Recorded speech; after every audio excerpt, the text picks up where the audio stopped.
నరేంద్ర మోడీ గారి నాయకత్వం పట్ల ప్రజలకున్నటువంటి విశ్వాసం, ఈ దేశంలో జరుగుతున్నటువంటి పలు సంఘటనలని ఆలోచిస్తా ఉన్నారు. ప్రజలంతా ఆలోచించేటువంటి పరిణామక్రమం.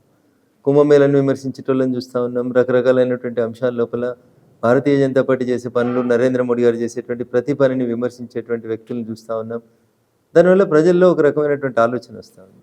మంచి చేస్తే కూడా రోజు ఎందుకు తిడతా ఉన్నారు నరేంద్ర మోడీ గారిని? ఈ దేశాన్ని విశ్వగురుగా మలిస్తేందుకు ఆయన పడని కష్టం లేదు. అట్లాంటప్పుడు ఎందుకు ఇంత వ్యక్తిగత దూషణలకు దిగుతున్నారు అనేటువంటి ఆలోచన ప్రజలకు వస్తూ ఉంది.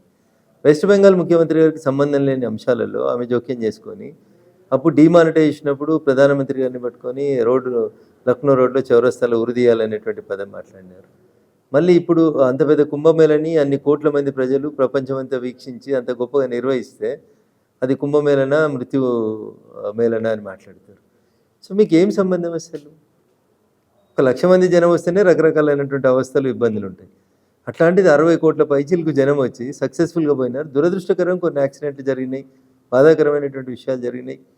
అన్ని కోట్ల మంది వచ్చినప్పుడు జరగకూడని సంఘటనలు 2-3 జరిగినాయి, దురదృష్టకరమైనటువంటి సంఘటనలు. అట్లాంటి సంఘటనలు భూతద్దంలో పెట్టి చూపి హిందూ మనోభావాలు దెబ్బతినే రీతి లోపల పనిచేయడం అనేది దురదృష్టకరం.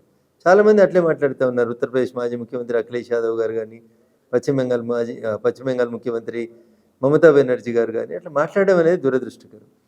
సో ప్రజల విశ్వాసాలతో మీరు మాట్లాడుతూ ఉన్నారు. ఈ దేశ జనాభా 130 కోట్లు 140 కోట్లు అని అనుకుంటే, అంచనా వేస్తే దాదాపు 50% ఆఫ్ ద పీపుల్ వచ్చిర్రన్న కుంభమేళకి. మీరు సగం మంది దేశ జనాభా విశ్వాసాలను మీరు దెబ్బగొట్టేలాగా మాట్లాడుతున్నారంటే మీరు ఎటువైపు ఉన్నారు, ఎవరి కోసం మాట్లాడుతున్నారు, అసలు మీరు ఏమనుకుని మాట్లాడుతున్నారు అనేది ప్రజలు ఆలోచిస్తున్నారు. ఒక 10 కోట్లు చిన్నపిల్లలు వాళ్ళు వీళ్ళు మైనర్స్ని తీసేస్తే ఇక మీకు దాదాపు ఆల్మోస్ట్ మోర్ దెన్ 60% జనం వచ్చిపోయినట్టు వస్తుంది కుంభమేళకి. వృద్ధులు కూడా ఉంటారు, రాలేని వాళ్ళు ఉంటారు, ఏజ్ 60 దాటిన వాళ్ళు, రకరకాల అవస్థల వాళ్ళు ఉంటారు. సో అంటే నువ్వు ఈ దేశంలో మెజారిటీ ప్రజలు కుంభమేళకి వచ్చి దాదాపు ఒక శతాబ్దానికి ఒకసారి వచ్చేటువంటి కుంభమేళలో మేము బతుకున్నాం, ఇప్పుడు ఈసారి మాకు అదృష్టం భగవంతుడు ఇచ్చినాడని వచ్చిన దాన్ని కూడా మీరు సెంటిమెంట్ని కూడా గౌరవించకుండా మాట్లాడితే ఎట్లుంటుంది? మిమ్మల్ని వచ్చి అక్కడికి పని చేయమంటలేం, మిమ్మల్ని పైసలు ఇవ్వమంటలేం.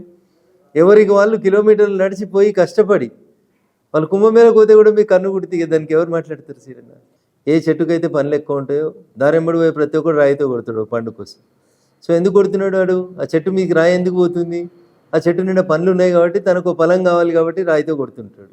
ఇది కూడా అంతే. మోడీ గారు బాగున్నారు, మోడీ గారిని తిడితే మేము లీడర్లు అవుతాం అనుకొని తిట్టడం తప్ప ఇంకొకటి ఏముంటుందన్న? ఆయన పనిచేస్తున్నాడు, ఆయన పనిచేసే పరిణామ క్రమంలో ఆయనకు ఆ తిట్లు వస్తూ ఉన్నాయి. అంతకుమించి మీకు అక్కడ ఏముంది? మోడీ గారి లోపల తప్ప ఏం కనబడుతుంది? వ్యక్తిగత స్వార్థం ఏం కనబడుతుంది? ఏం లేని చోట మాటలు పడడం తప్పితే ఇంకొకటి ఏముంది అక్కడ? కాబట్టి ఒకటి పనులున్న చెట్టు కాబట్టి ఆయన మీద మాటలు పడుతున్నాయని అనుకోవచ్చు. 2 ఏదైనా ఒక ఆర్నమెంట్ తయారు చేసుకొని మీరు బ్లాక్ స్మిత్ గోల్డ్ స్మిత్ దగ్గరికి పోయినప్పుడు బంగారమైనా ఇనుమైనా రకరకాలైనటువంటి సుత్త దెబ్బలకు గురైన తర్వాతనే అది మనం కోరుకున్న ఆర్నమెంట్గా మారుతుంది. అట్లే మోడీ గారు ఈ దేశం కోసం తన శరీరాన్ని అట్లా ఒక ఆర్నమెంట్ లాగా మార్చి పనిచేస్తున్నటువంటి పరిణామ క్రమంలో తగులుతున్నటువంటి దెబ్బలుగా చూడాలి తప్ప దాంట్లో కొత్తగా ఏముందని ఏం లేదు. నేను గత 20 సంవత్సరాలకి ఇట్లే ఫేస్ చేస్తూ ఉన్నా, రోజు కొన్ని కిలోల తిట్లు తింటూ ఉంటాయని చెప్తా ఉంటారు నరేంద్ర మోడీ గారు. మీరు ఇంత అందంగా ఎలా ఉన్నారు, ఇంత గొప్పగా ఎలా నిలబడగలుగుతున్నారని విద్యార్థులు అడిగినప్పుడు ఒక సందర్భంలో ఒక ఇంటర్వ్యూలో చెప్తారు. రోజు 10-20 కిలోల తిట్లు తింటా ఉన్నాను నేను, అందుకని ఇట్లా ఇంత గొప్పగా ఉండగలుగుతున్నా అని చెప్తున్నారు. సో అట్లే సింపుల్ అంతే. ఇక ఆ చెట్టు కాయలు ఉన్నాయి, ప్రతి ఒక్కడు ఆ చెట్టు కాయ తినాలనుకుంటాడు. తినాలంటే రాయి కొట్టాల్సిందే కదా చెట్టుకు. అట్లా వారిని నేను ఒప్పించే ప్రయత్నం చేస్తాను.